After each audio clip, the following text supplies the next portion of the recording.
ডারউইনের স্বচ্ছ নীল আকাশের নিচে জড়ো হয়েছেন একদল ক্রিকেটার।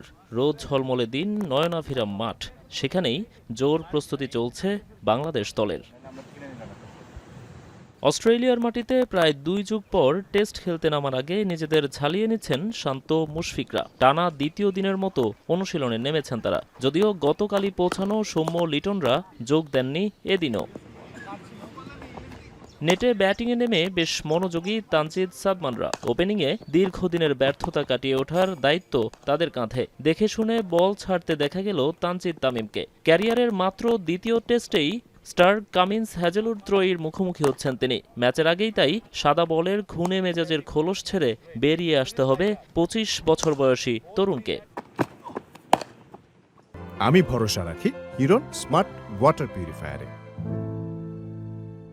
তারুণ্যের পাশাপাশি অভিজ্ঞ মুশফিকুর রহিম আছেন দলে। টেস্ট বিশেষজ্ঞ মমিনুল আর তাইজুলও আছেন। এই সিরিজে গুরু দায়িত্ব বর্তাবে তাদের কাঁধে। সঙ্গে শান্ত লিটনদেরকেও নিতে হবে দায়িত্ব। অস্ট্রেলিয়ায় পেস অ্যাটাকের দিকে থাকবে আলাদা নজর। তাসকিন, হাসান মাহমুদ, খালেদদের উপর আস্থা রাখবে টিম ম্যানেজমেন্ট। স্মিথ, হেডদের থামানোর কাজটা সামাল দিতে হবে তাদেরকেই। তবে সবকিছুর আগে ডারউইনের বাতাস আর আবহাওয়ার সঙ্গে নিজেদের মানিয়ে নেয়ার যুদ্ধে নেমেছে বাংলাদেশ দল। মূল লড়াইয়ে নামার আগে প্রস্তুতি ম্যাচ খেলে নিজেদেরকে পুরোপুরি তৈরি করে নেয়ার সুযোগ পাবে টাইগাররা। নোমান আব্দুল্লাহ, এখন।